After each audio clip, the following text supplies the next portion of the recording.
Madame, Monsieur, bonsoir. Merci de votre fidélité à Al-Oula. Comme chaque soir, nous nous retrouvons à 18h30 pour la première édition d'information de la soirée. Nous vous proposons à présent les principaux titres. Nous irons à Kuching en Malaisie où s'est ouverte la 13e édition du Forum mondial d'économie islamique. À l'ouverture du forum, le chef du gouvernement a souligné que le Maroc vise la 50e place des premières économies mondiales.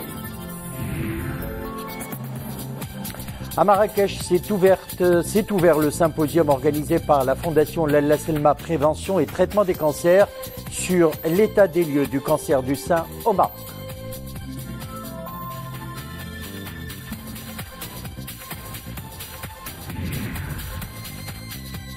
Et puis on restera à Marrakech pour parler tourisme où les indicateurs sont au vert. L'activité touristique tourne notamment autour de la place Jamal Fna, immense théâtre de plein air.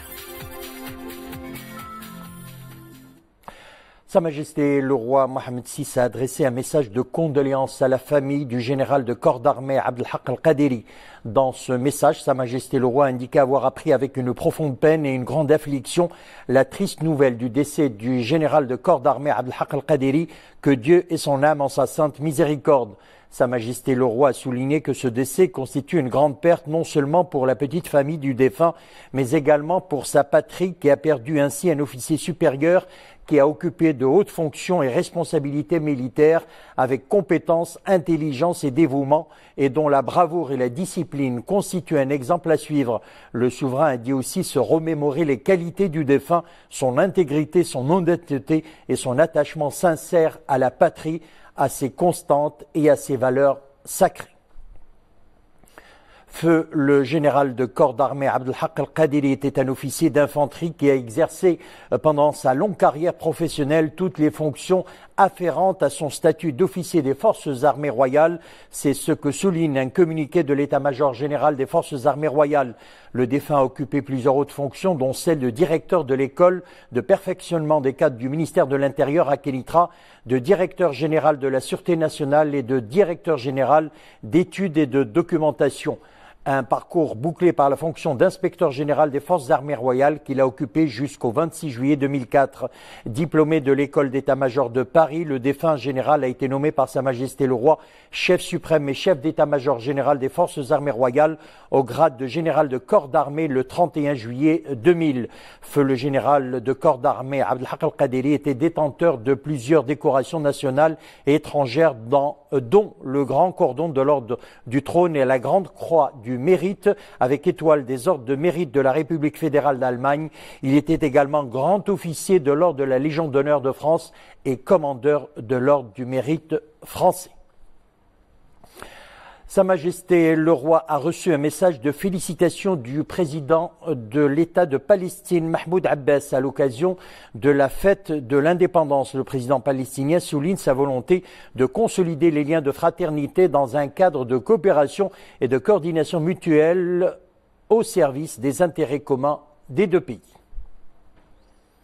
Sur haute instruction de Sa Majesté le roi chef suprême et chef d'état-major général des forces armées royales, le général de corps d'armée, inspecteur général des forces armées royales, a reçu ce mardi au niveau de l'état-major général des phares à Rabat le général de corps d'armée Cheikh Gueye, chef d'état-major général des armées sénégalaises, qui effectue une visite de travail au royaume du Maroc, et cela jusqu'au 25 novembre, à la tête d'une importante délégation militaire. Les deux responsables militaires se sont félicités du bilan positif de cette coopération qui couvre la formation, l'échange de visites et le partage d'expériences.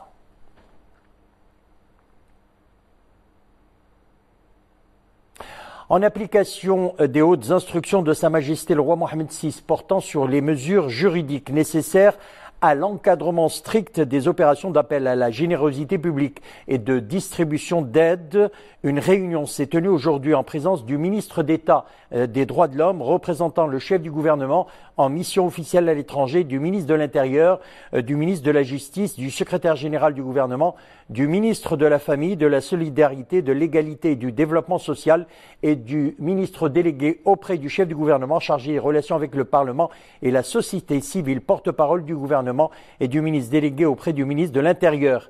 Un communiqué du ministère de l'Intérieur précise que cette réunion a été consacrée à l'examen du cadre régissant les opérations de bienfaisance de manière à combler le vide juridique que connaît cette tradition ancestrale de solidarité et de partage chère aux Marocains. La réunion s'est achevée par un accord sur les principes généraux et sur les orientations qui seront adoptées par le gouvernement pour élaborer un projet de loi adéquat. Nous le disions en titre, le chef du gouvernement est en Malaisie à Kuching. Saadetdine El Othmani s'est exprimé à l'ouverture de la 13e édition du Forum mondial d'économie islamique en présence du Premier ministre malaisien Najib Abdurrazzaq et de plusieurs autres personnalités. Le chef du gouvernement a souligné que le Maroc a toujours œuvré pour le compte des questions décisives de la communauté musulmane. Le Maroc vise la 50e place des premières économies mondiales, a-t-il ajouté. Mohamed Elchkar. Changements perturbateurs, effets et défis, c'est le thème de ce forum mondial de l'économie islamique. Pour le chef du gouvernement, Saadetdine El Othmani, les changements perturbateurs en question lors de ce forum prennent plusieurs formes et aspects. Il en a cité les principaux: les changements technologiques, les perturbations de l'environnement, le stress hydrique, la carence des ressources naturelles, les changements démographiques, l'expansion des zones et des flux migratoires ou encore les conflits régionaux. Autant de défis qui transcendent, a-t-il dit, les entités-nations et revêtent un caractère international nécessitant une volonté collective, une approche intégrée, des décisions décisives et des réalisations concrètes. Le chef du gouvernement estime qu'une vision unifiée et une action commune s'imposent afin de surmonter les difficultés et faire face aux grands enjeux actuels et futurs. Au niveau national, M. El Othmani a souligné que le Maroc a opté pour le maintien des équilibres macro. Ce qui permet, a-t-il dit, à l'économie marocaine de maintenir sa performance comme la 5e grande économie en Afrique depuis l'an 2000, avec un classement Doing Business où le Maroc est passé de la 128e place en 2010 à la 69e cette année. Quelques 2500 participants en provenance des 4 coins du monde prennent part à ce conclave de 3 jours qui offre une plateforme d'échange de premier choix entre les entrepreneurs internationaux et le monde économique musulman. Le cancer du sein au Maroc, quel état? Des lieux, les participants d'un symposium organisé par la Fondation Lella Selma Prévention et Traitement des cancers débattent du sujet à Marrakech, une rencontre organisée sous le thème Cancer du sein au Maroc, une approche globale sous l'impulsion de son Altesse Royale, la princesse Lella Selma, présidente de la Fondation Lella Selma Prévention et Traitement des cancers. Le Maroc s'est inscrit dans une approche stratégique pour l'élaboration du plan national de prévention et de contrôle du cancer 2010-2019. Amina Allam, Nissil Hamdaoui, Mohamed Elchkar. Un pas de géant a été franchi ces 10 dernières années dans la lutte contre le cancer du sein. La Fondation Lella Selma Prévention et Traitement des cancers y est pour beaucoup. Son plan d'action s'articule autour de différents axes: la prévention, le dépistage, le traitement et enfin le suivi après traitement. Et ce fort engagement a contribué à faire reculer la charge de morbidité imputable à cette pathologie silencieuse. Donc on est à des incidences un peu plus faibles comparativement aux pays européens, mais on reste, notre incidence, elle reste en augmentation continue avec les années. Concernant la mortalité, là aussi on peut estimer la survie des patients. Donc vous l'avez vu, donc les patients en général, elles peuvent survivre dans 80% des cas plus de 5 ans. Pour parvenir à ce résultat, il a fallu commencer par briser le tabou du cancer du sein, libérer la parole des femmes touchées par cette pathologie et puis sensibiliser pour favoriser la prise de conscience quant à l'importance du dépistage. Mais pas seulement. Les campagnes de communication de la Fondation Lala Selma sont très importantes et elles ont permis vraiment de faire changer les choses. Elles ont permis de sensibiliser les femmes à l'importance du dépistage précoce. Et ça, c'est extrêmement important. Il y a quelques années, on avait très peur de cette maladie, on n'osait pas en parler. Maintenant, c'est une chose réglée et les femmes vont en nombre se faire dépister car elles ont compris qu'il y a ensuite des solutions. Actuellement, l'ensemble du royaume bénéficie d'une couverture en matière de dépistage précoce. Le Maroc dispose aujourd'hui de centres hospitaliers qui prodiguent les soins nécessaires ainsi que l'accompagnement adéquat aux malades. Le nombre de cancéreux pris en charge est passé de près de 22 000 en 2009 à plus de 200 000 en 2016. Une augmentation qui en dit long sur le progrès réalisé par le Maroc en matière de l'offre de soins et de traitement de cette pathologie. La deuxième foire nationale de l'olivier s'invite à Ouazzane, tenue sous le thème l'huile d'olive, la qualité et la commercialisation dans le respect de l'environnement, le défi du plan Maroc vert. La foire réunit quelques 60 exposants. L'oïliculture dans la région Tanger-Tétouan-Al-Hoceima, la surface occupée est de plus de 200 000 hectares en 2017. Mounia Marouche. Les maîtres de l'or vert présentent une palette aromatique variée de l'huile d'olive connue pour ses vertus diététiques. Elle est issue des plus mythiques des arbres. Ce produit de consommation courant et ses dérivés sont exposés au Salon national de l'olivier à Ouazzane. Cette région est connue par la céréaliculture et l'oléiculture. L'huile d'olive d'Ouazzane est la meilleure dans la région. Elle est bénéfique pour la santé. L'huile d'olive est la star de tous les stands. Les exposants prennent soin de leurs bijoux verts et veillent à mettre en exergue les spécificités et l'authenticité de leurs produits de terroir. La province d'Ouazzane est riche par sa production oléicole, mais chaque région a ses spécificités. Nous cherchons à faire connaître notre produit. Nous présentons ici les produits de Taounet. C'est une occasion de connaître et d'échanger sur toutes les gammes de l'huile d'olive. Dans la région de Tanger-Tétouan-Al-Hoceima, les oliveraies s'étendent sur une superficie de 190 000 hectares. La production oléicole annuelle s'élève à 30 000 tonnes, dont 30% dans la province d'Ouazzane. Sommet africain du commerce et de l'investissement IFREN organisé sous le patronage de Sa Majesté le Roi. Cette deuxième édition confirme l'engagement du sommet en faveur du développement de la coopération sud-sud. Un rendez-vous incontournable des entrepreneurs sociaux. L'édition 2017 est tenue sous le thème « L'Afrique fait confiance à l'Afrique ». Ahmed Fadeli, Dominique Orlando. Tout comme à travers la plupart des plateformes aujourd'hui dans le monde, l'Afrique est plus que jamais au cœur de toutes les sollicitations. Elles ne sont plus uniquement étrangères au continent, elles concernent également les pays africains eux-mêmes qui cherchent à consolider leur co-développement en faisant bloc tous ensemble. Nous avons pendant 50 ans coopéré autrement, il faut changer complètement, analyser et regarder un peu devant pour compter d'abord sur nos propres forces, sur nos propres moyens, compte tenu que l'Afrique est aujourd'hui le grenier du monde en termes de ressources humaines, en termes de ressources tout court, de ressources naturelles. Je pense que le moment est venu, comme cela est annoncé dans le forum, que nous puissions évaluer et voir comment réorienter notre coopération en bon partenariat au niveau des pays africains, entre le secteur privé, les collectivités locales et les États. L'intensification des liens de coopération et d'échange entre les pays africains permettra de développer leur entreprise et ainsi dépasser les frontières géographiques de leurs pays respectifs, ce qui reste tributaire avec l'établissement d'une certaine confiance avec soi-même et avec ses partenaires.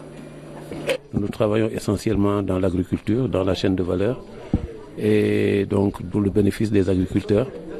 Et dans le cadre de la réduction des engrais et pesticides chimiques, qui, vous savez, impactent négativement sur le sol. Aujourd'hui, à travers notre innovation, nous arrivons à augmenter la productivité des cultures, à lutter contre la pauvreté, assurer un développement durable. C'est ça notre mission aujourd'hui au Sénégal. Cette rencontre espacée sur 3 jours fera au final l'objet d'une feuille de route qui sera soumise au prochain sommet Union africaine-Union européenne prévu à la fin du mois à Abidjan. Il s'agira une fois encore de faire bloc autour de la solidité des ambitions à venir des peuples d'Afrique.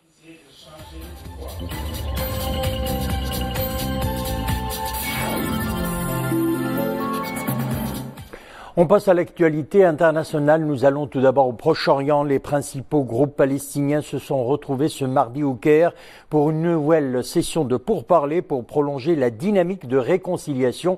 La réunion de 3 jours se déroule au siège des services de renseignement égyptiens qui chapeautent les pourparlers.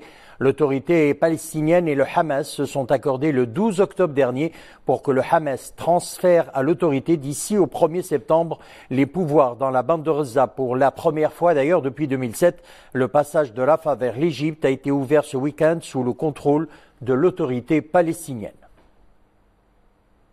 Attentat meurtrier au Nigeria, une attaque suicide dans une mosquée de Mubi a fait près de 50 tués. Le kamikaze s'est mêlé aux fidèles pour entrer dans la mosquée et a déclenché ses explosifs. Un attentat attribué au groupe terroriste Boko Haram. C'est l'attentat le plus meurtrier perpétré dans la région du nord-est du pays.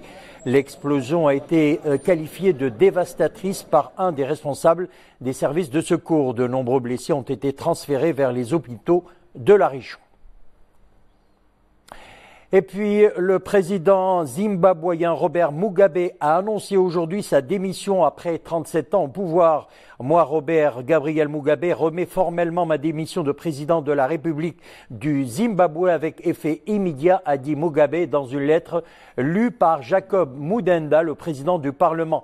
Immédiatement après l'annonce de la nouvelle, des centaines de milliers de Zimbabwéens sont descendus dans les rues d'Harare pour exprimer leur joie suite à la fin d'un régime qui a conduit le pays au bord de la faillite. Monsieur Mnangagwa, un proche de l'appareil militaro-sécuritaire, devra diriger un gouvernement de transition qui sera mis en place en attendant la tenue d'élections générales dans le pays durant la première moitié de 2018.